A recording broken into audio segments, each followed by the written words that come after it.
everyone, welcome to Mathsthan and the topic for today's discussion is Karl Marx. As you know that we were studying Western political thinkers और last lecture में हमने GWF Hegel के बारे में पढ़ा था, उनकी पॉलिटिकल आइडियोलॉजीज, उनका बैकग्राउंड, उनके major important works and contribution, सभी कुछ जो भी एग्जाम रेलिवेंट है वो हमने प्रीवियस लेक्चर में करा था. And now for today's lecture we are going to study about Karl Marx. So I hope आपने कभी ना कभी at some point of time Marx का नाम तो ज़रूर सुना है, एंड इवन इफ नॉट तो आपने मार्क्सिज्म तो ज़रूर सुना ही होगा. Being the students of political science I am very much confident that you might have heard this term Marxism. अगर नहीं पता है, do not worry, we will discuss it. But आज का जो हमारा मेन आइडिया है, मेन फोकस है बेसिकली हमारे लेक्चर का, that is Karl Marx and his political ideology, specially in comparison to GWF Hegel. अब जैसे कि हमने पढ़ा था कि Karl Marx were already influenced by the ideas of GWF Hegel, लेकिन उन्होंने कुछ चेंजेस किए थे. क्या किए थे आगे पढ़ेंगे, but first up let us quickly understand some basic और general introduction about Karl Marx. तो कार्ल मार्क्स एक जर्मन फिलोसोफर थे, ठीक है, और आप इनका बर्थ या फिर इनकी लाइफ का जो टाइम पीरियड है वो देख सकते हैं. सो आप समझ जाइए कि this was the frame of time जब industrial revolution was going on. ठीक है, I am just writing in the short form. वैसे तो no need of learning this particular aspect, but you should just know about it. ठीक है, तो industrial revolution का time था, एंड उस टाइम में जर्मन फिलोसोफर कार्ल मार्क्स का जो आइडिया है वो काफ़ी ज़्यादा फेमस हुआ था. तो ये जर्मनी से बिलोंग करते थे, as we all know by now, and he was economist and a revolutionary socialist, क्योंकि उन्होंने आइडिया भी दिया था किसका, सोशलिज्म का. ठीक है ना, तो उनको हम क्या बोलते हैं, समाजवादी बोलते हैं. तो कार्ल मार्क्स जर्मन दार्शनिक, अर्थशास्त्री और क्रांतिकारी समाजवादी थे. ठीक है, ये रेवोल्यूशन में काफी ज्यादा बिलीव रखते थे, और इनका मानना था कि रेवोल्यूशन से ही सिस्टम को चेंज किया जा सकता है एंड वर्कर्स की लाइफ को बेसिकली इम्प्रूव किया जा सकता है. And Karl Marx was the founder of Marxism which we called as मार्क्सवाद. तो सोसाइटी का जो बेस है, बेसिकली हम अभी बात कर रहे हैं इनके मेन आइडिया की. ठीक है, कार्ल मार्क्स का मेन आइडिया क्या था. कार्ल मार्क्स कहते हैं कि सोसाइटी का बेस जो होता है ना वो इकोनॉमी होता है. मतलब कि किसी भी देश का अगर आप कोर देखोगे, फाउंडेशन देखोगे, so that is what, economy. So he says that the base of any society is it's economy.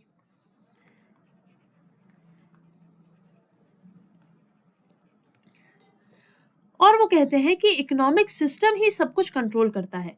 So Marxist के लिए कोई भी सोसाइटी का बेस, यानी फिर या कि आप कह सकते हैं कि किसी भी सोसाइटी का जो एक फाउंडेशन होता है वो उसकी अर्थव्यवस्था होती है. ठीक है, और उनका मानना है कि जो देश की अर्थव्यवस्था है ना वही हर एक चीज कंट्रोल करती है. अगर कुछ पर्टिकुलर लोगों के हाथ में पैसा है, जिन्हें वो कैपिटलिस्ट या बॉर्जुआ भी कहते हैं, तो वो कहते हैं कि ये जो लोगों के पास, जो ये लोग हैं, जो रिच क्लास है, वेल्दियर क्लास है, यही पूरे सोसाइटी और पॉलिटिक्स को कंट्रोल करती है, क्योंकि जिसके हाथ में इकोनॉमिक पावर ज़्यादा होती है वही गवर्नमेंट को कंट्रोल करता है, एंड उन्हीं के अकॉर्डिंग फिर सोसाइटी वर्क करती है. ठीक है ना, तो जो मार्क्सिज्म का मेन आइडिया है ना वो ये है कि किसी भी सोसाइटी का जो बेस होता है वो उसकी इकोनॉमी होती है. अंडरस्टूड. तो सिंपल वर्ड्स में अगर समझे तो पैसा और प्रोडक्शन डिसाइड करता है कि सोसाइटी का स्ट्रक्चर कैसा होगा या सोसाइटी में कैसा सिस्टम ऑफ गवर्नेंस होगा. ठीक है ना, तो उनके लिए मेन क्या है, मनी एंड प्रोडक्शन. ये वो फैक्टर्स हैं जो एक सोसाइटी के फॉर्मेशन में बहुत ज्यादा रोल प्ले करते हैं. गवर्नेंस और पॉलिटिक्स में बहुत ज्यादा इन्फ्लुएंस होता है ये दो फैक्टर्स का. ठीक है, तो मार्क्स का आइडिया, मेन आइडिया क्या था कि किसी भी सोसाइटी का जो बेस है वो उस स्टेट के, उस देश की अर्थव्यवस्था पर ज्यादा डिपेंड करता है, और पैसा और प्रोडक्शन ये दो ऐसी चीजें हैं जो सोसाइटी का स्ट्रक्चर डिसाइड करती है या फिर सोसाइटी को बनाती हैं. ठीक है, अब उन्होंने क्लासलेस सोसाइटी की बात करी थी, क्योंकि वहां पर जब जर्मनी में उन्होंने दो टाइप्स ऑफ क्लासेस का जिक्र किया था, जिसको हम आगे क्लास स्ट्रगल में भी पढ़ेंगे. ठीक है, मैं आपको बस जस्ट शॉर्ट में बता देती हूँ that the first class was proletariat and the second class was bourgeoisie. तो बोर्जुआ होते थे रिच एंड वेल्दी क्लास, ठीक है, जो प्रोडक्शन को कंट्रोल करते थे, जो फैक्ट्रीज के ओनर्स होते थे बेसिकली। एंड प्रोलेटेरियट जो थे वो वर्किंग क्लास थी, जो वर्कर्स, जो लेबर होती थी, ठीक है। तो उन्होंने ये सोसाइटी में जो क्लासेस बनी है ना, कि एक वर्कर्स है, एक लेबर क्लास है और एक रिच वेल्दी क्लास है जो सभी रिसोर्सेज को ओन कर रही है, प्रोलेटेरियट सॉरी द बोर्जुआ। तो ये दो क्लासेस थी और उनका मानना ये था कि जो ये रिच और वेल्दी क्लास है ना, जो बोर्जुआ क्लास है, वो प्रोलेटेरियट को यानी लेबर्स का या फिर वर्क फोर्स का एक्सप्लॉइटेशन करती है या फिर शोषण करती है, ठीक है।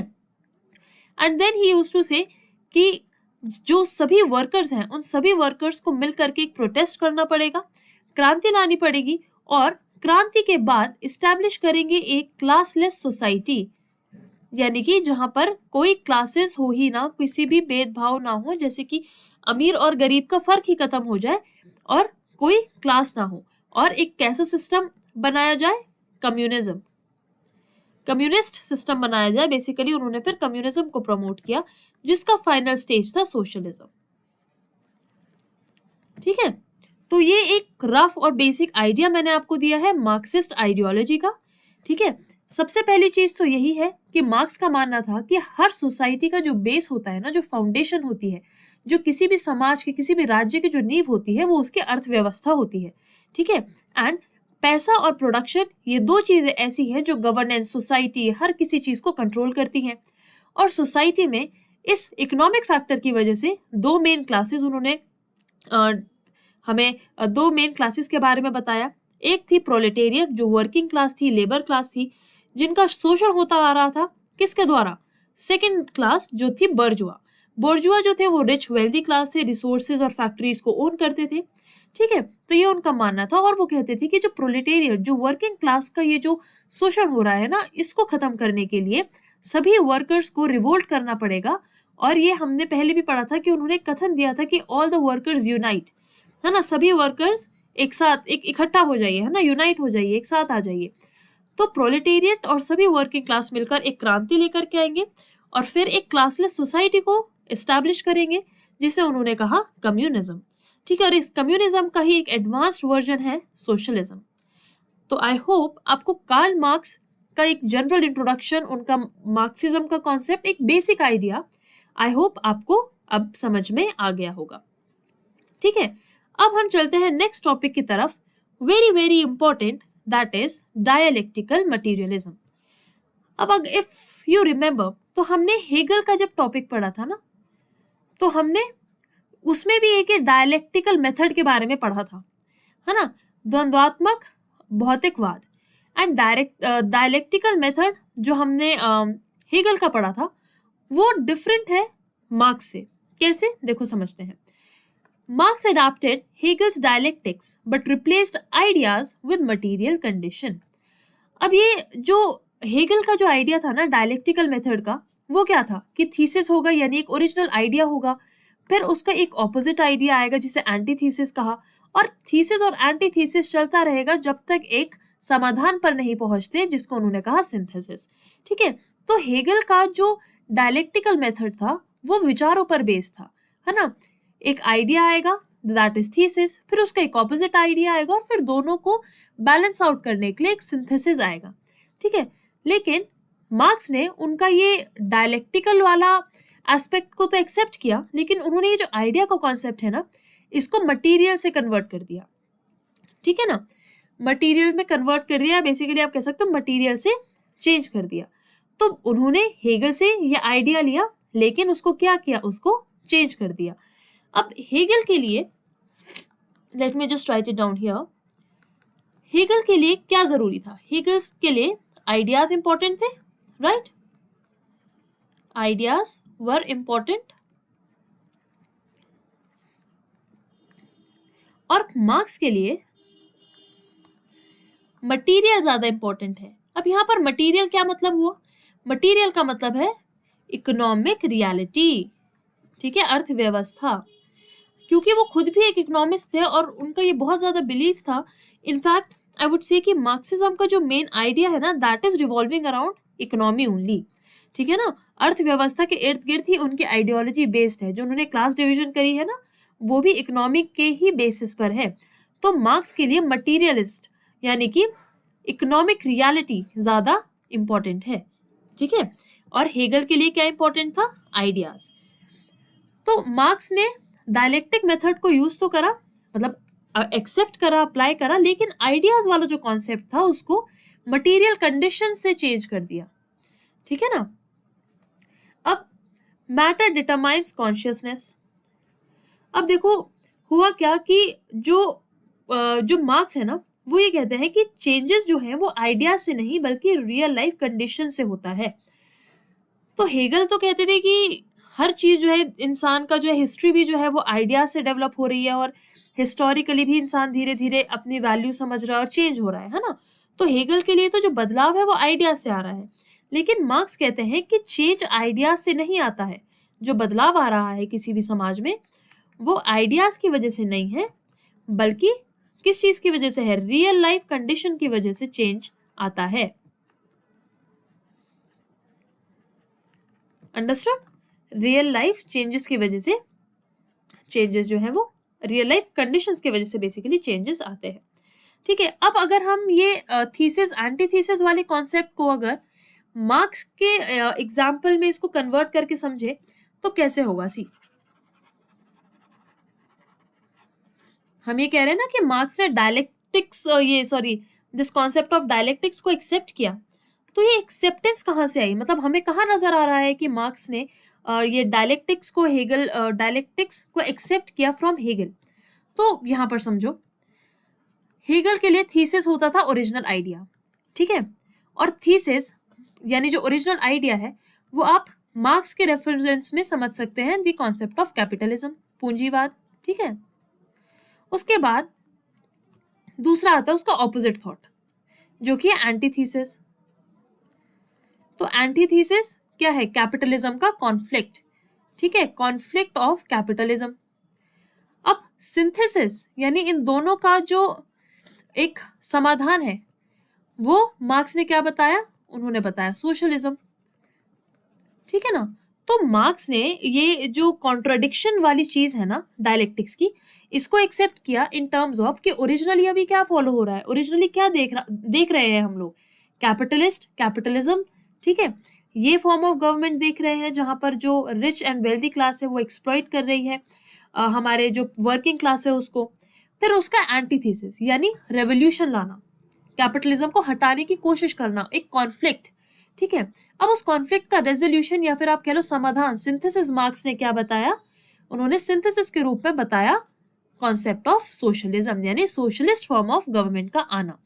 तो यहां पर आप समझे कि मार्क्स के लिए डायलेक्टिक्स वाला ये जो टर्म है ये कैसे अप्लाई हो रहा है, ठीक है। जस्ट फर्क इतना है कि हेगल के लिए आइडियाज जरूरी थे और मार्क्स के लिए इकोनॉमिक रियलिटी, ठीक है। This is the difference and this is the dialectical materialism of Marx. Understood? अच्छा, एंड सिंपल सी अगर अभी भी कंफ्यूजन है तो I would just like to summarise it कि डायलेक्टिकल मटीरियलिज्म जो है ना वो कहता है कि मटीरियल कंडीशन से सोसाइटी चेंज होती है ना कि आइडियाज से, ठीक है। तो जो मार्क्स का डायलेक्टिक मटीरियलिज्म है वो ये कहता है कि जो इंसान की मटीरियल कंडीशंस है, या फिर आप ऐसे समझो कि किसी भी समाज में अगर बदलाव आ रहा है तो वो उस देश की, उस राज्य की अर्थव्यवस्था के कारण आ रहा है ना कि विचारों की वजह से। क्लियर? आई होप अब तो इसमें किसी को कोई डाउट नहीं होना चाहिए। So in simple words, what is dialectical materialism of Karl Marx? Dialectical materialism says that the change in a society is due to the materialistic condition of the society or the economic reality of that society and not the ideas. ठीक है? So I am hoping कि dialectical materialism आपको अब समझ में आ गया होगा। So now let us move on to the next topic, that is historical materialism. अब हमने philosophy of history पढ़ी थी हेगल की, ठीक है। प्रीवियस लेक्चर में we studied the philosophy of history, जहां पर हेगल कहते हैं कि हिस्टोरिकली जो है वो व्यक्ति अपने विचारों से डेवलप होता आ रहा है डेस्पोटिज्म से, यानी कि जहां पर एक chaos थी समाज में उस वाले टाइम फ्रेम से अब हम डेमोक्रेसी तक जब पहुंचे हैं तो इंसान वक्त के साथ साथ अपने आप को रियलाइज करता है, अपनी सेल्फ कॉन्शियसनेस को रियलाइज कर रहा है और सोसाइटी में बदलाव ला रहा है। लेकिन जो कार्ल मार्क्स का हिस्टोरिकल मटीरियलिज्म है वो क्या कहता है? वो ये कहता है कि हिस्ट्री आइडिया से नहीं इकोनॉमी से बनती है, सेम एज डायलेक्टिकल मटीरियलिज्म।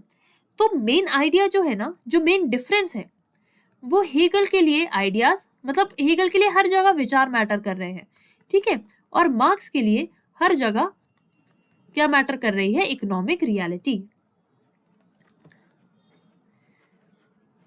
यानी अर्थव्यवस्था मैटर कर रही है, ठीक है। तो हिस्टोरिकल मटीरियलिज्म में भी जैसे कि हेगल ने कहा था कि हिस्ट्री के थ्रू इंसान जो है वो डेवलप होते आ रहा है, धीरे धीरे अपने आप को रियलाइज कर रहा है, ठीक है। पर कार्ल मार्क्स कहते हैं कि हिस्ट्री जो है वो आइडिया से नहीं बल्कि इकोनॉमी से बनती है, यानी हिस्ट्री भी जो है, जो हमारा इतिहास है ना, वो भी किस चीज से बन रहा है? इकोनॉमी से, ठीक है, अर्थव्यवस्था से। अच्छा, अब ये चीज कैसे? उन्होंने देखो बताया कि वो बेसिकली मार्क्स ऐसा कहते हैं कि हर टाइम पीरियड का एक मोड ऑफ प्रोडक्शन होता है, ठीक है, यानी जब व्यक्ति इवॉल्व भी कर रहा है ना, तो पहले से ही ये जो मोड ऑफ प्रोडक्शन है, ठीक है, let me just right it here,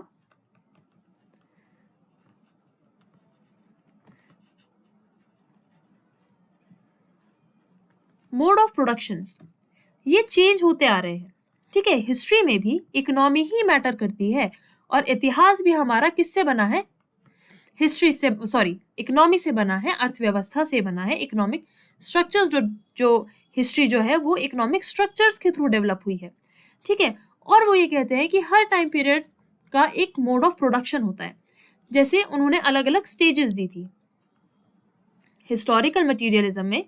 Karl Marx ने अलग अलग स्टेजेस दी थी, इनको आप चाहो तो अपने नोट्स में ऐड ऑन कर लेना। पहला स्टेज था प्रिमिटिव सोसाइटी,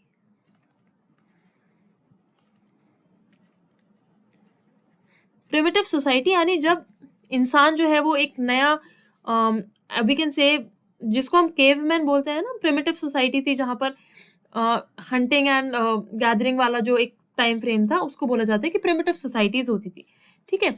उसके बाद ये सिस्टम इवॉल्व हुआ स्लेवरी में, ठीक है, यानी कि कुछ लोगों को, जिन लोगों को सुपीरियर लगते थे वो उन्होंने इंफीरियर लोगों को, या फिर आप कह लो कमजोर लोगों को, या कोई भी डिफरेंस, जिस भी डिफरेंस के बेसिस पर ये स्लेवरी का कॉन्सेप्ट आया था, तो वहां पर लोगों में डिफ्रेंसिएशन होने लगा, एक को बना दिया स्लेव और दूसरे को बना दिया मास्टर। तो फिर हिस्ट्री में प्रिमिटिव सोसाइटी के बाद स्लेवरी का कॉन्सेप्ट डेवलप हो गया, ठीक है। स्लेवरी के बाद आता है फ्यूडलिज्म। फ्यूडलिज्म में क्या होता था कि एक लॉर्ड होता था, ठीक है, और दूसरा क्या होता था? स्लेव होता था या मास्टर, जो लॉर्ड की जमीन पर काम करता था, लेकिन सारा प्रॉफिट किसको जाता था? इस मास्टर को जाता था जो कि ओनर होता था, और स्लेव को बहुत कम, वी कैन से कि अपनी जिंदगी सिर्फ गुजारने लायक रिसोर्सेस दिए जाते थे, ठीक है। जैसे इंडिया में जमींदारी सिस्टम होता था, आप बस सेम चीज को रिलेट करो एज फ्यूडलिज्म, ठीक है। तो स्लेवरी के बाद ये जमींदारी या फ्यूडलिज्म वाला कॉन्सेप्ट आ गया। उसके बाद फ्यूडलिज्म खत्म हुआ वक्त के साथ साथ, तो कैपिटलिज्म आ गया, जहां पर कुछ अमीर लोग या वेल्दी कैपिटलिस्ट जिनके पास फैक्ट्रीज हैं, जो रिसोर्सेज को ओन कर रहे हैं, वो अपना जो है वर्किंग क्लास को एक्सप्लॉइट करने लगे। उनके पूरे दिन की, पूरे महीने की मेहनत का एक बहुत कम पे स्केल उनको दे दिया जाता है ना। तो फिर कैपिटलिज्म आया। अब उन्होंने बोला कैपिटलिज्म के बाद जिस पर उन्होंने सबसे ज्यादा एम्फसाइज किया वो था सोशलिज्म।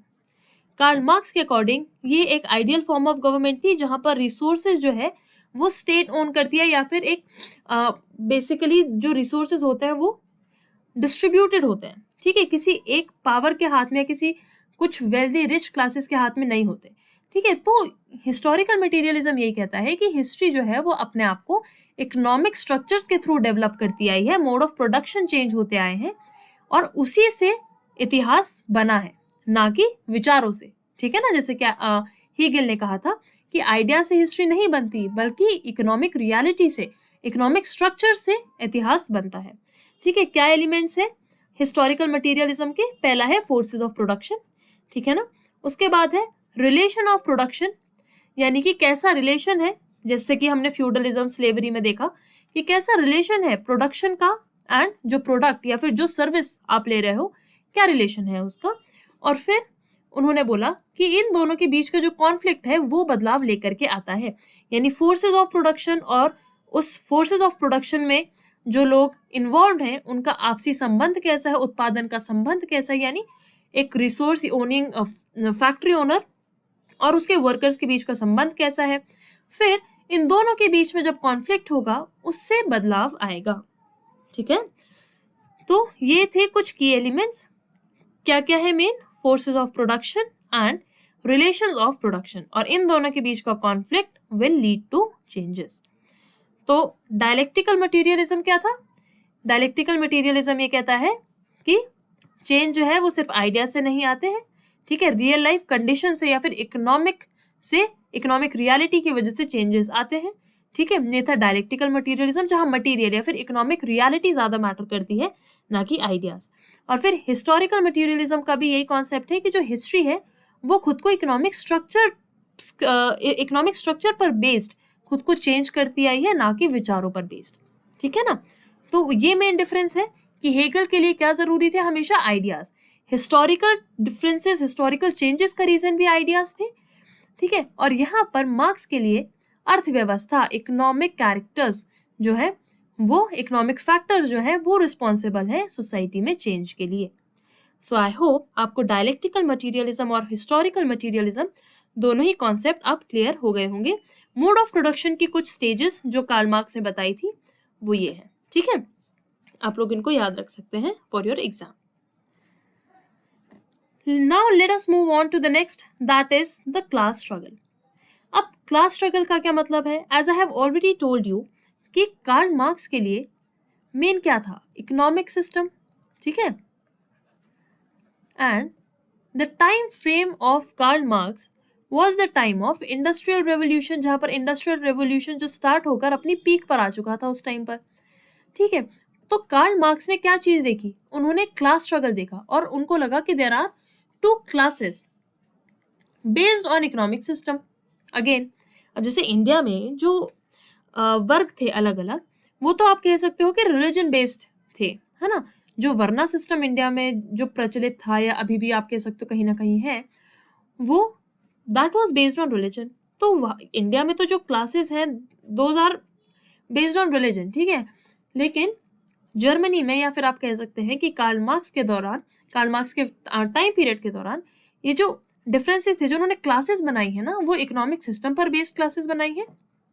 ठीक है, एक जो पहली क्लास थी वो थी द क्लास ऑफ बोर्जुआस, एंड जो दूसरी क्लास थी वो थी प्रोलेटेरिएट। जो बोर्जुआ क्लास थी, this was the rich class, the wealthy class and the resource owners। Main ये चीज है। ठीक है, ये ओन करते थे सभी रिसोर्सेज को, जैसे कि फैक्ट्रीज, इंडस्ट्रीज एटसेट्रा।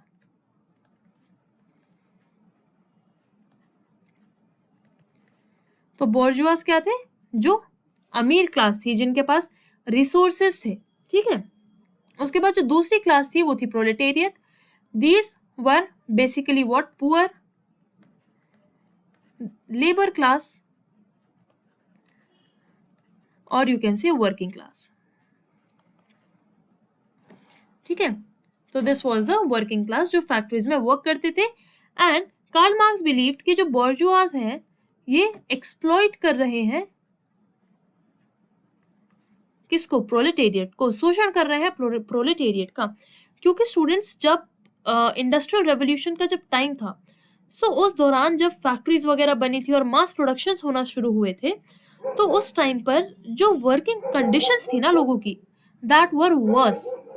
ठीक है, यहाँ तक कि महिलाएं और छोटे छोटे बच्चे भी फैक्ट्रीज में 15-15 घंटों तक की शिफ्ट होती थी, with even bare minimum of 1 hour break. ठीक है, उतना भी नहीं, बहुत संघर्ष के बाद एक छुट्टी जो थी ना दी गई थी। ठीक है, स्पेशली विमेन एंड चिल्ड्रन को। फिर कई तरह के एक्ट्स आए, ठीक है, ब्रिटेन में भी एंड और भी कंट्रीज में, जहाँ पर एटलीस्ट महिलाओं को हफ्ते में 1 या 2 दिन की छुट्टी दी गई, वर्किंग आवर्स कम किए गए। तो ये सारी चीज़ें भी बहुत ही संघर्ष के बाद आई हैं। एंड स्पेशली जब इंडस्ट्रियल रेवोल्यूशन बहुत पीक पर था, तो उस टाइम ये जो वर्किंग क्लास थी ना, प्रोलेटेरियट, ये सच में मतलब इनका जो लिविंग कंडीशंस थे दैट वर रियली वर्स, ठीक है ना। और इसलिए कार्ल मार्क्स कहते थे कि जो बॉर्जुआज है ना, ये ओवर एक्सप्लॉइट कर रहे हैं, क्योंकि दीज आर ह्यूमंस टू, है ना। आप तो उनका प्रॉफिट ले रहे हो, उनकी मेहनत का प्रॉफिट ले रहे हो, और वहीं पर उन्होंने एक सरप्लस वैल्यू का भी कॉन्सेप्ट दिया है, जहां पर इंसान या फिर एक वर्कर अपनी मेहनत से अपनी जो मेहनत है बहुत ज्यादा कर रहा है और उसके बदले में उसको बहुत कम पैसा दिया जा रहा है, ठीक है ना।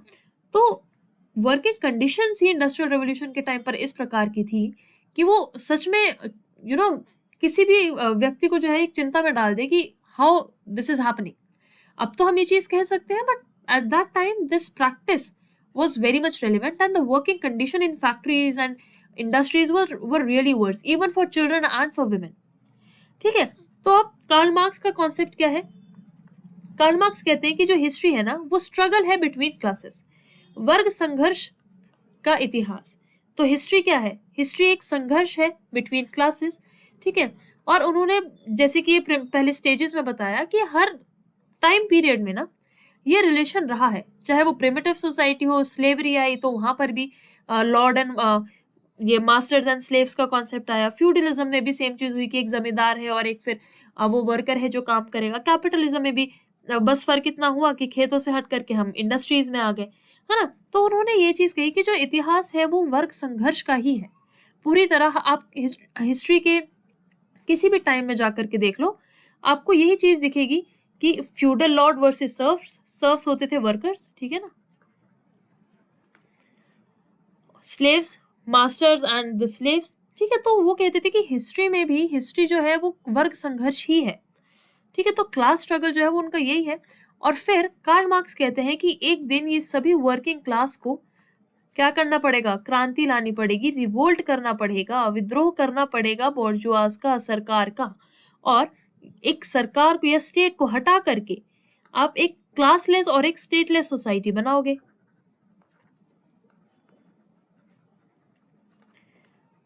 जिसको उन्होंने नाम दिया कम्युनिज्म। और कम्युनिज्म के बाद उसकी जो एडवांस फॉर्म इस्टेब्लिश होगी वो होगी सोशलिज्म, ठीक है। सो ये है कार्ल मार्क्स का मेन आइडिया एंड उनका क्लास स्ट्रगल का कॉन्सेप्ट, ठीक है। वो ये भी कहते हैं कि हिस्ट्री भी जो है वो किस तरह से चलती आ रही है, वर्ग संघर्ष ही हम देखते आ रहे हैं इतिहास में भी। अंडरस्टूड? तो इतना चीज क्लियर हुआ। Now let us move on to the next topic, that is theory of surplus value, अधिशेष मूल्य सिद्धांत। अब ये क्या है? मैंने आपको पिछली स्लाइड में एक छोटी सी हिंट दी थी कि जब वर्कर इतना ज्यादा काम कर रहा है, इतनी ज्यादा मेहनत कर रहा है, वो दिन का 15 घंटे 16 घंटे काम कर रहा है, लेकिन उसको पैसा क्या मिल रहा है? कुछ भी नहीं मिल रहा है as compare to the owners जो अपना प्रॉफिट बना रहे हैं। और ये चीज तो आज भी है ना।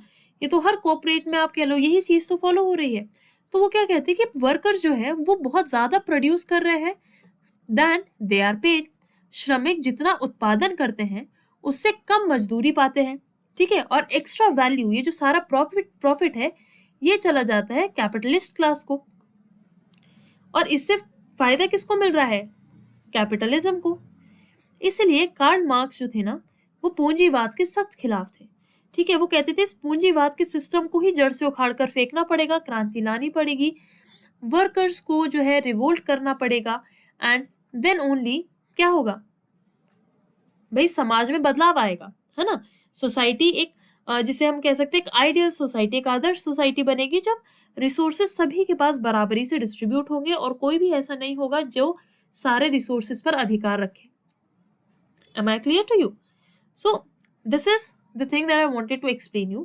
तो सरप्लस वैल्यू सिर्फ इतना सा एक कॉन्सेप्ट है कि जो एक श्रमिक, जो एक वर्कर जितना वो उत्पादन कर रहा है ना एक फैक्ट्री में काम करके, उससे बहुत कम पैसे उसको दिए जा रहे हैं, बहुत कम मजदूरी उसको मिल रही है, और इससे कुछ नहीं हो रहा है, इससे सिर्फ और सिर्फ एक मजदूर का शोषण हो रहा है, एक्सप्लॉयटेशन हो रहा है।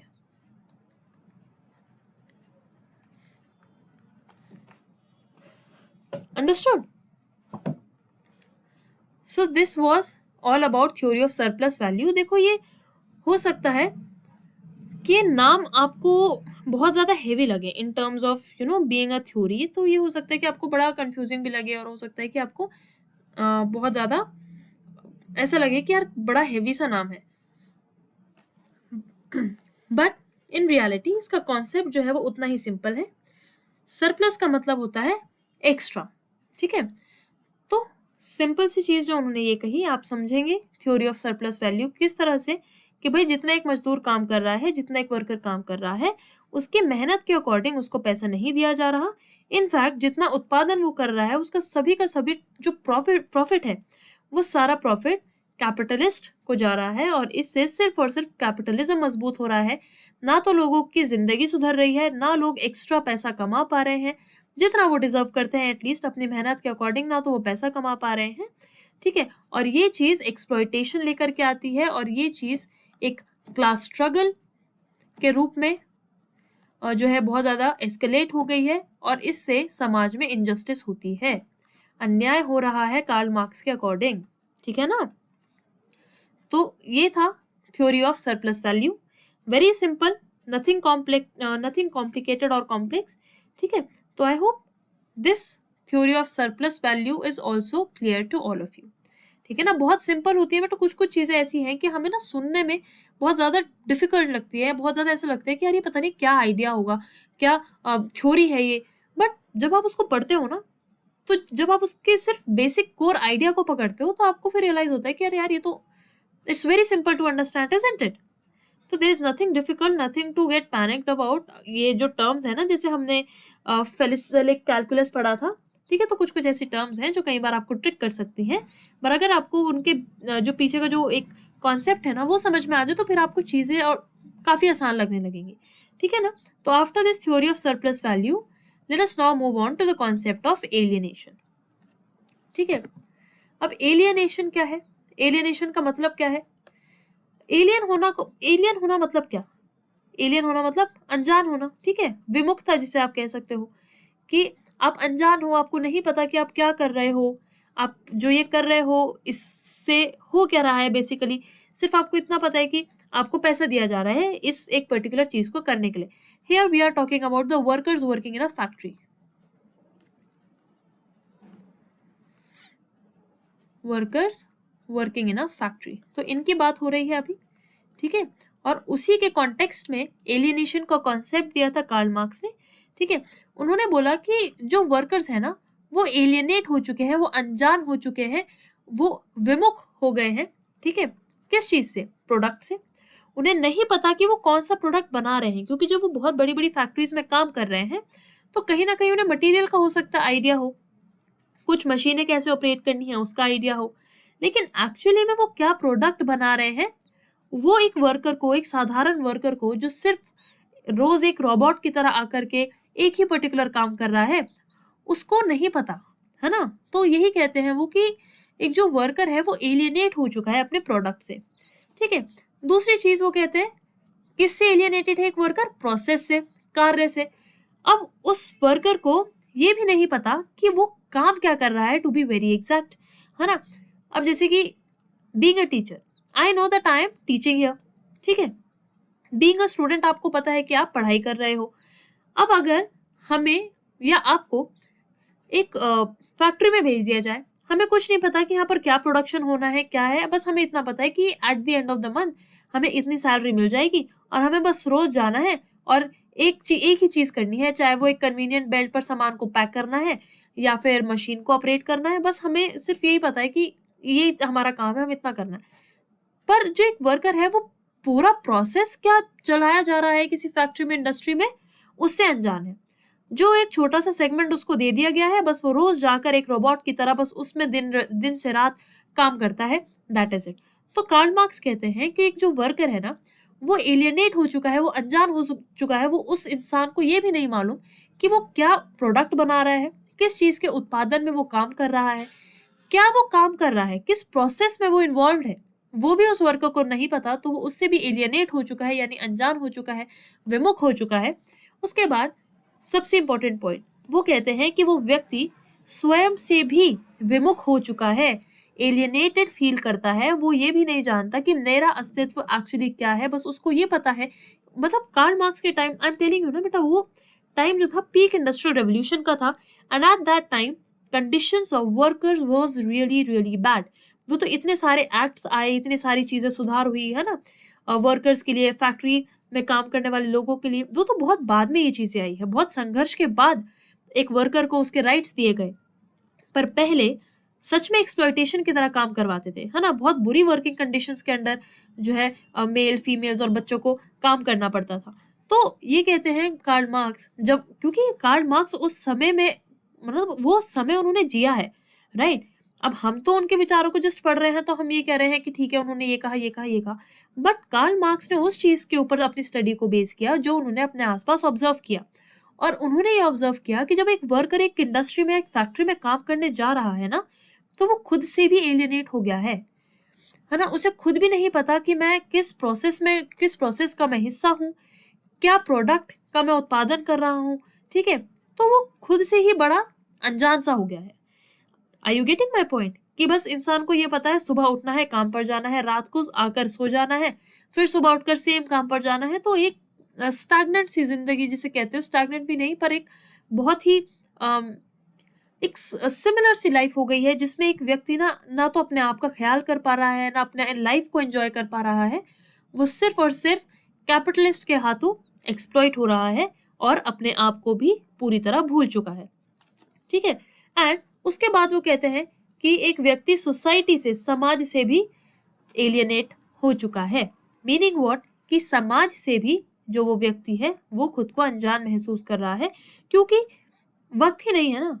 आप you know the working professionals they can not of this time, but अगर हम उस समय की बात करें तो हाँ, सोसाइटी में क्या हो रहा है, ठीक है, कौन कौन लोग हमारे आसपास रह रहे हैं, या किस तरह के इवेंट्स जो अब तो आजकल तो सोसाइटीज में काफी सारे इवेंट्स होते हैं, बट वो टाइम बहुत अलग था, है ना, स्पेशली इंडस्ट्रियल रेवोल्यूशन, जहाँ वर्कर्स और ओनर्स की बात हो रही है। तो वो कहते हैं कि एक व्यक्ति, एक worker, specially not a person, एक वर्कर स्पेशली जो लेबर है ना, वो समाज से भी अनजान हो चुका है, समाज से भी एलियनेटेड है, ये खुद को अलग महसूस करता है। तो मिला जुलाकर कार्ल मार्क्स का जो एलियनेशन का कॉन्सेप्ट है ना, वो ये कहता है कि व्यक्ति चार चीजों से विमुख हो चुका है, एलियनेट हो चुका है। ये चार चीजों से एक व्यक्ति पूरी तरह अनजान है। वो क्या चीजें हैं? पहला प्रोडक्ट, दूसरा प्रोसेस, तीसरा स्वयं दैट इज सेल्फ, और चौथा society.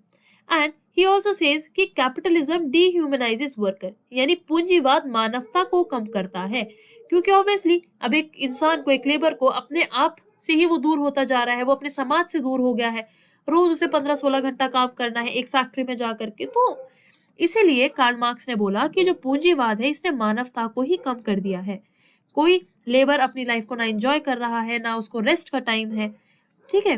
And let me tell you this fact कि जब इंडस्ट्रियल रेवोल्यूशन का टाइम था ना, तो उस समय ये स्टडी में भी नोट किया गया था एक, कि जो लोगों का लाइफ स्पैन था ना वो बहुत कम हो गया था, बहुत कम उम्र में लोग दुनिया से चले जाते थे, उनकी डेथ हो जाती थी। Reason being excessive stress, excessive workload, nutrition उतना अच्छा होता नहीं था, है ना, रेस्ट एक व्यक्ति को मिलता नहीं था, खान पान उस टाइप का नहीं था। तो because of all those reason, और इसीलिए कार्ल मार्क्स भी कहते हैं कि कैपिटलिज्म ने मानवता को कम कर दिया है, मानवता को कम करता है कैपिटलिज्म। अंडरस्टूड? अब now let us move on to theory of state. अब जब हमने कार्ल मार्क्स के कॉन्सेप्ट के बारे में, मार्क्सिज्म के कॉन्सेप्ट के बारे में इतना पढ़ लिया है, तो अब आप दो से तीन चीजें आप कार्ल मार्क्स के लिए या मार्क्सिज्म के कॉन्सेप्ट में याद रखेंगे। सबसे पहली, इकोनॉमिक रियलिटी। कार्ल मार्क्स का जो पूरा जो आइडिया है वो बेस्ड है राज्य की अर्थव्यवस्था पर, ठीक है। और वो इतने ज्यादा प्रभावित थे इकोनॉमी से या इकोनॉमिक कंडीशन से कि उन्होंने डायलेक्टिकल मटीरियलिज्म में भी ये कहा कि समाज में बदलाव आइडिया से नहीं आता है, बल्कि मटीरियलिस्टिक कंडीशन से आता है। एक व्यक्ति की आर्थिक कंडीशंस क्या है, उससे एक सोसाइटी में बदलाव आता है, ठीक है। फिर तीसरा, उन्होंने कहा कि हिस्ट्री, जो इतिहास है हमारा, वो भी मटीरियलिज्म से ही इन्फ्लुएंस होता आया है और वर्ग संघर्ष ही इतिहास है, जिसमें उन्होंने मोड ऑफ प्रोडक्शन पर काफी ज्यादा जोर दिया और उसके अलग अलग स्टेजेस भी बताए। ठीक है, और हिस्ट्री क्या है, एक क्लास स्ट्रगल है, history is all about class struggle, ये कहना था कार्ल मार्क्स का। ठीक है, तो जब इकोनॉमिक्स पर इतनी ज्यादा बेस्ड है उनका पूरा ये जो उन्होंने ऑब्जर्व करा और कंडीशंस देखी लोगों की, तो उन्होंने ये बताया कि जो हमारा समाज है वो 2 क्लासेस में डिवाइडेड है। ठीक है, सबसे पहले बोर्जुआस, ठीक है, एंड दूसरी प्रोलेटेरिएट। बोर्जुआ कौन थे, रिच वेल्दी क्लास पीपल जो रिसोर्सेज फैक्ट्रीज को ओन करते थे, और प्रोलेटेरिएट कौन थे, वर्किंग क्लास या फिर लेबर क्लास।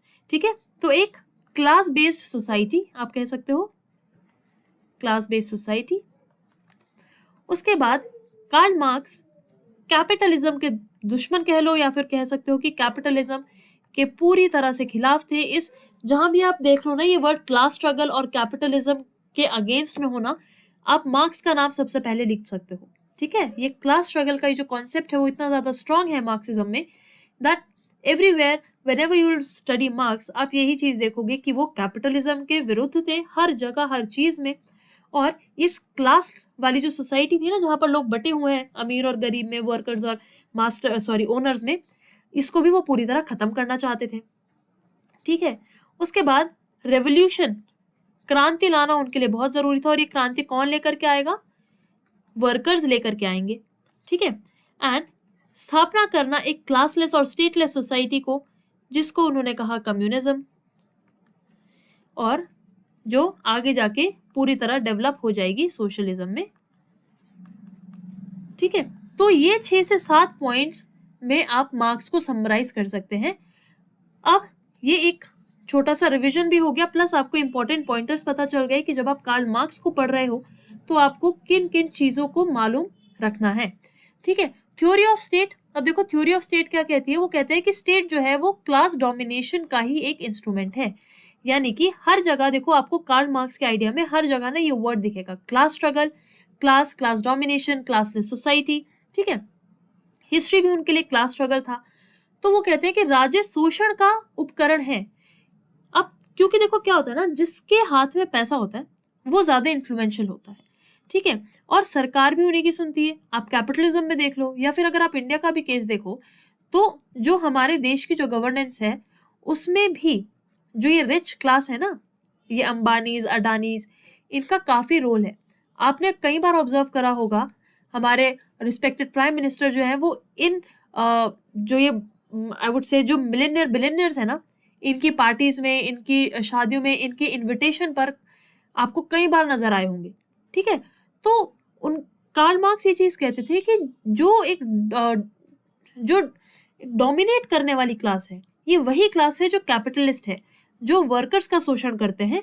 और जब ये इतने पावरफुल हो जाते हैं वक्त के साथ साथ कि ये फिर पब्लिक पॉलिसी को भी इन्फ्लुएंस करते हैं, सरकार के फैसलों को भी ये लोग इन्फ्लुएंस करते हैं।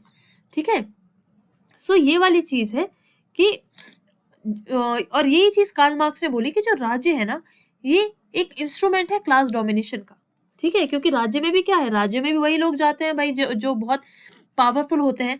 खैर हम इस चीज को डिनाई कर सकते हैं कि हाँ ठीक है, डेमोक्रेसी में everyone has the right to participate in the public process, है ना, लेकिन कहीं ना कहीं फिर भी ये जो डोमिनेशन वाली चीज है इसका एक कहीं ना कहीं इम्पैक्ट आपको हर सरकार में देखने को मिल जाएगा। Rich and powerful people will always get the place in governance. ठीक है, आई मे बी रॉन्ग बट ये चीजें हैं जो रियलिटी में इफेक्ट करती हैं गवर्नमेंट को। और यही चीज कार्ल मार्क्स ने बोली कि जो राज्य है वो अपने आप में शोषण का उपकरण है। हालांकि इस बात से आज के टाइम पर हम पूरी तरह सहमत नहीं हो सकते, क्योंकि राज्य या फिर जो स्टेट है वो लोगों के वेलफेयर के लिए भी बहुत ज्यादा काम कर रही है ना, एक सोसाइटी में एक बैलेंस मेंटेन करने की कोशिश कर रही है। तो इस कथन से हम पूरी तरह सहमत तो बिल्कुल भी नहीं हो सकते आज के टाइम पर, लेकिन हाँ अगर हम कार्ल मार्क्स के समय में जाएं तो हम कह सकते हैं कि उस समय जो स्टेट थी, जो सरकार थी, वो भी किससे प्रभावित हो रही थी, कैपिटलिस्ट लोगों से, बोर्जुआ क्लास से, जो ऑलरेडी काफी ज्यादा पावर और पैसा रखते थे। ठीक है, अब तो क्योंकि we are a democracy, we are a free nation, और अब क्लासेस भी एज सच नहीं है ना, सबको इक्वल अपॉर्चुनिटीज मिल रही हैं। तो ये क्या है कि state is moving towards welfarism, जहां पर पॉजिटिव लिबर्टी का भी कॉन्सेप्ट कनेक्ट कर सकते हैं यहाँ पर। लेकिन कार्ल मार्क्स के लिए राज्य का होना ही शोषण होने का एक जरिया था, ठीक है। और वो कहते हैं कि जब कम्युनिज्म एस्टैब्लिश होगा तो स्टेट विल विदर अवे, यानी राज्य समाप्त हो जाएगा और पावर किसके हाथ में चली जाएगी? वर्किंग क्लास के हाथ में। क्योंकि कार्ल मार्क्स का ये मानना था कि एक गरीब व्यक्ति की या फिर एक वर्कर की जो समस्या है ना, उसका समाधान एक अमीर कभी नहीं निकाल सकता। Are you understanding my point? वो ये कहते हैं कि एक वर्कर, एक आम आदमी या फिर एक लेबर जिस संघर्ष से गुजर रहा है, वो संघर्ष एक अमीर व्यक्ति कभी नहीं समझ सकता। तो फिर वो अमीर व्यक्ति एक वर्कर के लिए कैसे कानून बनाने का हक रखता है? Are you getting my point? So this is a very very important idea जो आपको समझना पड़ेगा। ये कार्ल मार्क्स की थिंकिंग थी कि एक अमीर व्यक्ति जिसके पास ऑलरेडी सारे रिसोर्सेज हैं, सारी फैसिलिटीज हैं, वो एक गरीब के लिए कानून कैसे बना सकता है जब उसको यही नहीं पता कि वो गरीब किस किस समस्या से जूझ रहा है, ठीक है। तो कार्ल मार्क्स का मानना था कि राज्य को हटना पड़ेगा। क्यों? क्योंकि राज्य भी किससे इन्फ्लुएंस हो रही है? डोमिनेंट क्लास से इन्फ्लुएंस हो रही है, और राज्य को हटना पड़ेगा। और राज्य को हटाएंगे वर्कर्स क्या करके? क्रांति ला करके, रिवोल्ट करके, विद्रोह करके, और स्टेट को हटा दिया जाएगा। और फिर स्थापना होगी कम्युनिज्म की, जहां पर राज्य एग्जिस्ट नहीं करेगा, वर्किंग क्लास जो है वो रूलिंग क्लास बन जाएगी, ठीक है। और उसके बाद सोशलिज्म जो है वो लाया जाएगा, ठीक। तो अगर हम स्टेट के बारे में बात करें और यहाँ पर अगर हम डिफरेंस देखने की बात करें, तो हेगल के लिए स्टेट एक सेंट्रल आइडिया था, ठीक है। State is central. और हेगल तो कहते थे कि ट्रू फ्रीडम, ट्रू आजादी वही है कि आप कानून को, जो रैशनल लॉज जो एक सरकार ने, जो एक स्टेट ने, राज्य ने बनाए हैं, अगर आप उनको मानोगे तो वही आपके लिए एक ट्रू फ्रीडम है, सच्ची स्वतंत्रता है। लेकिन कार्ल मार्क्स के लिए स्टेट क्या है? स्टेट उनके लिए सेंट्रल नहीं है, स्टेट उनके लिए सब कुछ नहीं है, इनफैक्ट उल्टा है। स्टेट तो उनके लिए एक शोषण का उपकरण है, ठीक है, एक इंस्ट्रूमेंट है क्लास डोमिनेशन का, जहां पर अमीर गरीबों को एक्सप्लॉइट कर रहे हैं, या फिर अगर आप रिच एंड पुअर ना भी कंसिडर करो, टू बी वेरी स्पेसिफिक, जो कैपिटलिस्ट क्लास है, बोर्जुआ क्लास है, वो प्रोलेटेरिएट को या फिर लेबर क्लास को एक्सप्लॉइट कर रही है, ठीक है। तो थ्योरी ऑफ स्टेट में कार्ल मार्क्स राज्य को एक शोषण का उपकरण मानते हैं, एक्सप्लॉइटेशन का जरिया मानते हैं, और क्लास डोमिनेशन का जरिया मानते हैं। Understood? Now let us move forward और देख लेते हैं रेवोल्यूशन। अब ये ऑलरेडी मैं आपको एक्सप्लेन कर चुकी हूँ। कार्ल मार्क्स बोलते थे कि भाई अगर आपको बदलाव लाना है तो उसके लिए क्रांति करनी पड़ेगी, सभी वर्कर्स को एक साथ यूनाइट होना पड़ेगा और लड़ना पड़ेगा, राज्य के खिलाफ खड़ा होना पड़ेगा, और उसके बाद इस्टेब्लिश होगी एक क्लासलेस और स्टेटलेस सोसाइटी, ठीक है। एंड क्या नाम दिया उस क्लासलेस एंड स्टेटलेस सोसाइटी को? कम्युनिज्म, ठीक है। तो चेंज किस लिए होगा? वॉयलेंट रेवोल्यूशन के थ्रू होगा। कार्ल मार्क्स सपोर्ट करते थे वॉयलेंट रेवोल्यूशन को, और उन्होंने ये कहा कि इस रेवोल्यूशन के बाद जब सभी वर्कर्स एक रेवोल्यूशन, एक क्रांति लाएंगे, फिर एस्टैब्लिश होगी एक क्लासलेस सोसाइटी, स्टेटलेस सोसाइटी, जहां पर राज्य नहीं होगा, जहां पर किसी तरह का कोई वर्ग नहीं एग्जिस्ट करेगा। ऐसी सोसाइटी को एस्टैब्लिश करना था कार्ल मार्क्स का आइडिया ऑफ अ स्टेट, ठीक है, वर्गहीन और राज्य विहीन समाज का होना, ठीक है। तो रेवोल्यूशन तो उनके लिए जरूरी था, रेवोल्यूशन लाएंगे वर्कर्स ताकि एक कम्युनिज्म को लाया जा सके, क्लासलेस और स्टेटलेस सोसाइटी को एस्टैब्लिश किया जा सके। अब कुछ बहुत इंपॉर्टेंट वर्क जो कार्ल मार्क्स के हैं, सबसे पहला है कम्युनिस्ट मैनिफेस्टो, 1848 में इन्होंने लिखी थी, ठीक है। ये किताब इन्होंने फ्रेडरिक एंगल्स के साथ में मिलकर के लिखी थी, ठीक है, ही वाज द को-ऑथर और इनके सपोर्टर भी थे। और उसके बाद Das Kapital in the year 1867, ठीक है। So these are the two major works of Karl Marx, याद रखिएगा, communist manifesto and Das Kapital. अब कॉन्ट्रीब्यूशंस देखो, साइंटिफिक सोशलिज्म का उन्होंने कॉन्सेप्ट दिया, यानी कि उन्होंने कहा कि जो समाज में हमें जो ये सोशलिज्म लेकर के आना है, जहां पर रिसोर्सेज जो है वो सभी को इक्वली डिस्ट्रीब्यूट कर हो, इसको इन्होंने एक साइंटिफिक एनालिसिस भी इसका दिया है, साइंटिफिक सोशलिज्म के नाम से। उसके बाद उन्होंने कैपिटलिज्म को काफी ज्यादा एनालाइज किया है, और मैं तो कहूंगी कि कैपिटलिज्म को काफी ज्यादा क्रिटिसाइज किया है, ठीक है ना, क्रिटिसाइज किया है।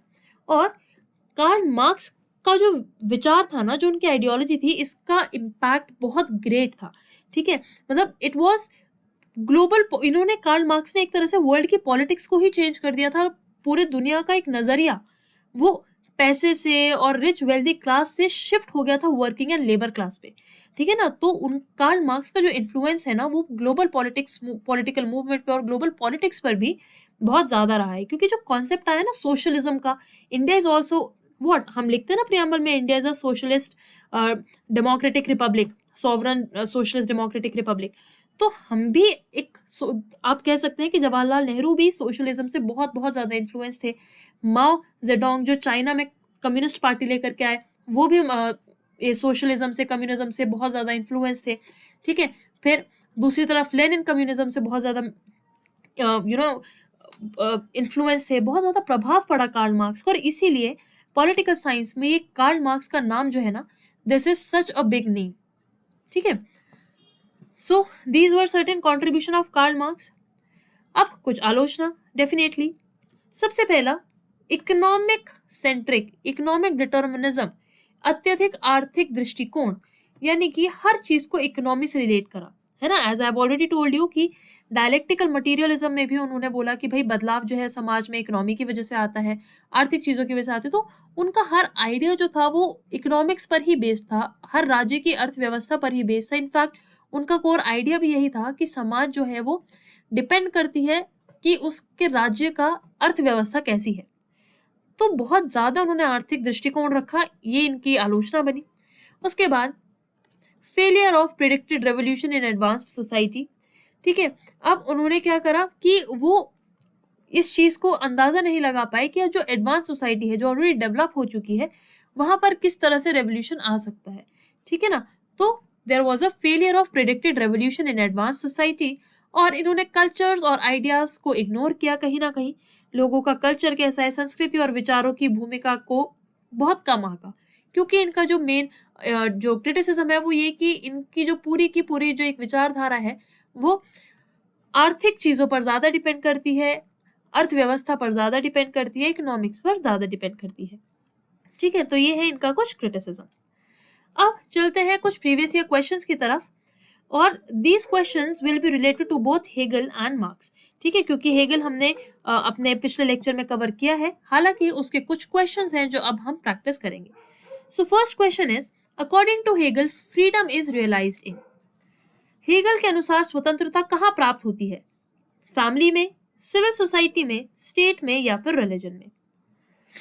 Take your time, take a minute और so and try to answer this question कि हेगल के लिए क्या जरूरी था। क्या फैमिली उनके लिए इतनी जरूरी थी कि वो स्वतंत्रता को रियलाइज करते, क्या सिविल सोसाइटी, स्टेट या religion? See the right answer here is state, क्योंकि हेगल के लिए ट्रू फ्रीडम वही है जहां पर लोग राज्य के बनाए हुए कानूनों को माने, ठीक है। जैसे कि मैंने आपको एक ट्रैफिक रूल्स का एग्जांपल दिया था, राइट, कि ट्रैफिक रूल्स हमें एक बहुत बड़े रिस्ट्रिक्शंस लगते हैं कि अरे हेलमेट भी पहनना पड़ेगा, रेड लाइट पर 1 मिनट के लिए रुकना भी पड़ेगा, ये हमें रिस्ट्रिक्शंस लगते हैं, पर अल्टीमेटली इनका मोटिव क्या होता है, हमारी सेफ्टी। तो ये चीज हेगल कहते थे कि जो राज्य है ना वो बहुत सेंट्रल है, और राज्य को तो उन्होंने एक epitome of we can say epitome of safety create कर दिया था, है ना, कि भाई राज्य तो बिल्कुल एथिक्स की जो है अच्छाई की मूरत है, और जो स्टेट है वो तो बिल्कुल सेंट्रल है ना। तो इसीलिए हेगल के अकॉर्डिंग फ्रीडम, स्वतंत्रता आप कहाँ प्राप्त कर सकते हो, एक राज्य में प्राप्त कर सकते हो। The right answer is option C, state. Next question, historical materialism emphasises, ऐतिहासिक भौतिकवाद किस पर जोर देता है। अब मटीरियलिज्म, मटीरियल से आप समझ सकते हो that we are here referring to economic condition, ठीक है। क्या रेफर कर रहे हैं यहाँ पर हम, इकोनॉमिक सिस्टम। तो हिस्टोरिकल मटीरियलिज्म किस पर एम्फसाइज कर रहा है अल्टीमेटली, जब आपको पता है कि मटीरियलिज्म का मतलब इकोनॉमिक्स, तो the answer will be option number C, economic factors. Then the next question, alienation is associated with, वियोजन किससे संबंधित है। लॉक रूसो ने तो एलियनेशन का कोई कॉन्सेप्ट नहीं दिया है, मात्र एक ऐसे विचारक जिन्होंने एलियनेशन का कॉन्सेप्ट दिया है वो है obviously option number B, Karl Marx. ये तो इजी क्वेश्चन था, no doubt about it, right. Let us move on to the next question. State is march of God on earth refers to, राज्य ईश्वर की पृथ्वी पर अभिव्यक्ति है, किसने कहा? अब यहाँ पर सॉरी 3 ही ऑप्शंस दिए हैं, बट अभी हमने पढ़ा कि राज्य सेंट्रल था, किसके लिए, किसके अकॉर्डिंग, कौन से ऐसे विचारक थे जिन्होंने राज्य को इतनी इंपॉर्टेंस दी कि उसको बिल्कुल ही टॉप पर बिठा दिया और बोला कि राज्य से ही आप स्वतंत्रता ले सकते हैं, राज्य ही सब कुछ है ना। इनफैक्ट ये जो कथन है यहाँ पर कि राज्य ईश्वर की पृथ्वी पर अभिव्यक्ति है, तो ये जो कॉन्सेप्ट है, जो आइडिया है, ये सीधा सीधा Hegel is the right answer, not Plato, ठीक है ना। और मार्क्स के लिए तो स्टेट क्या था? मार्क्स के लिए तो स्टेट था भाई एक शोषण का उपकरण, ठीक है ना। So the right answer here is option B, Hegel. Now the fourth question is Hegel's concept of absolute refers to, Hegel का परम किसे दर्शाता है? क्या वो मैटर को डिस्कस करता है, क्या वो स्पिरिट को डिस्कस करता है, स्टेट या फिर रिलीजन? देखो, अगर आप इसमें थोड़ा सा भी कंफ्यूज हो ना, तो दिस इज वेरी वैलिड, क्योंकि this is a tricky question, ठीक है। हेगल का जो एब्सोल्यूट का जो कॉन्सेप्ट है, एब्सोल्यूट आइडियलिज्म का जो कॉन्सेप्ट है, ये किसको दर्शाता है? किस चीज की एब्सोल्यूट, किस चीज का परम? क्या है इसका जो आंसर है? क्या वो एब्सोल्यूट स्टेट है, या वो एब्सोल्यूट स्पिरिट है, और इज इट मैटर और रिलीजन? देखो, रिलीजन के बारे में हेगल ने कुछ ज्यादा डिस्कस नहीं किया, तो इसको हम इजीली एलिमिनेट कर सकते हैं। और अगर आप थोड़ा सा ध्यान दोगे तो मैटर पर भी ऐसा उन्होंने कुछ अपने विचार दिए नहीं, है ना। मैटर से रिलेटेड भी कुछ नहीं कहा, तो इसको भी एलिमिनेट किया जा सकता है। अब बचा स्पिरिट और स्टेट। अब हमें पता है कि स्टेट तो उनके लिए बहुत सेंट्रल था, ठीक है। स्टेट वॉज सेंटर, मतलब एक सेंट्रल आइडिया था, बहुत इंपॉर्टेंट था। लेकिन स्टेट भी, अब इसके लिए ना, इस कॉन्सेप्ट के आंसर के लिए आपको क्लैरिटी होनी चाहिए कॉन्सेप्ट्स की, जो हमने हेगल वाले लेक्चर में पढ़े हैं। तो हेगल के लिए जो एब्सोल्यूट है वो है स्पिरिट, परम आत्मा, ठीक है। तो क्योंकि ये जो आइडियाज है ना, मतलब ये जो एब्सोल्यूटिज्म है, ये रिलेट करता है हमारे विचारों से, आइडिया से, है ना। हेगल के लिए आइडियाज जो थे वो एब्सोल्यूट थे, और जो ये एब्सोल्यूट, ये जो परम है ना, ये आइडियाज ही क्या है? संपूर्ण परम आत्मा है, यूनिवर्स की आत्मा, आई कैन राइट हियर, ठीक है। और वो क्या है? आइडियाज है। तो ये जो एब्सोल्यूट है ना, this is related to the spirit, okay, so here the right answer is option number B. Then the next question, which concept is not associated with Marx? अब इनमें से मार्क्स से क्या चीज नहीं रिलेट करती? Class struggle. क्लास स्ट्रगल तो definitely relate करता ही करता है, लेकिन हमें क्या बताना है? नॉट एसोसिएटेड, मार्क्स से क्या संबंधित नहीं है। तो क्लास स्ट्रगल तो डेफिनेटली संबंधित है, तो ये तो राइट आंसर होगा नहीं। सरप्लस वैल्यू, सरप्लस वैल्यू भी हमने अभी पढ़ा है कि कार्ल मार्क्स का ही कॉन्सेप्ट है, तो ये भी नहीं होगा। एलियनेशन भी कार्ल मार्क्स से ही रिलेटेड है, क्योंकि द ओनली थिंकर जिसने एलियनेशन का कॉन्सेप्ट दिया है वो है कार्ल मार्क्स। अब एलिमिनेशन से अगर आप देखो तो ये जो एब्सोल्यूट स्पिरिट का कॉन्सेप्ट है, ये कार्ल मार्क्स का कॉन्सेप्ट नहीं है, इनफैक्ट ये हेगल का कॉन्सेप्ट है, हेगल के दिए हुए आइडियाज है, ठीक है। So here the right answer will be option number C, absolute spirit. Next question, Hegel's philosophy is best described as, Hegel का दर्शन किस रूप में जाना जाता है? एम्पिरिसिज्म, आइडियलिज्म, मटीरियलिज्म या फिर positivism? Very simple to answer if you have watched the lecture carefully, and अगर आपको कॉन्सेप्ट क्लैरिटी हो गई तो डेफिनेटली आप इसका आंसर बहुत इजीली कर पाएंगे। हमने जब हेगल के बारे में पढ़ना स्टार्ट किया था, तो पहले ही स्लाइड में हमने ये डिस्कस किया था कि हेगल क्या थे। ही वॉज अ प्रोपाउंडर और सपोर्टर ऑफ व्हाट? किसको सपोर्ट किया उन्होंने? आइडियाज को सपोर्ट किया, और आइडियाज से एक टर्म बनी है जिसे हम कहते हैं आइडियलिज्म, आदर्शवाद, ठीक है। तो idealism is the right answer. Hegel's की फिलॉसफी को अगर हमें बेस्ट डिस्क्राइब करना है तो वो आइडियलिज्म होगा, that is related to ideas. Understood? Sorry, the spelling here is wrong, just a second. Idealism derived from ideas, और इस पर सबसे ज्यादा जोर देने वाले जो थिंकर थे वो थे GW.F. हेगल। ठीक है, सो this is the end of the lecture from my side everyone. I hope आपको दोनों ही थिंकर्स हेगल एंड मार्क्स, उनका डायलेक्टिक मटीरियलिज्म या फिर डायलेक्टिकल मेथड समझ में आया होगा। कार्ल मार्क्स के अपने कॉन्सेप्ट्स थे, हेगल के अपने कॉन्सेप्ट्स थे। कार्ल मार्क्स बहुत ज़्यादा इन्फ्लुएंस थे हेगल से, इन्होंने हेगल के काफ़ी सारे आइडियाज़ को एक्सेप्ट भी किया, लेकिन उसमें कुछ चेंजेस किए। जैसे कि सबसे मेजर चेंज था कि आइडियाज़ को इन्होंने रिप्लेस कर दिया इकोनॉमी से। ठीक है, हिस्ट्री को भी चेंज कर दिया इकोनॉमी से, कि इतिहास भी क्लास स्ट्रगल है। आइडियाज़ जो है वो, जो समाज में जो बदलाव है वो विचारों की वजह से नहीं आता बल्कि इकोनॉमी की वजह से आता है। तो हालांकि मार्क्स हेगल से बहुत ज़्यादा प्रभावित थे, बट डेफिनेटली इन्होंने सिचुएशंस को ऑब्जर्व करके या फिर लोगों की कंडीशंस को देखते हुए अपनी एक फिलॉसफी बनाई, जिसमें इन्होंने अर्थव्यवस्था पर या फिर आर्थिक सिचुएशन पर काफ़ी ज़्यादा जोर दिया। ठीक है, सो यही डिफरेंस है। I hope the lecture is clear to everyone and the class is over from my side. Thank you everyone and all the best.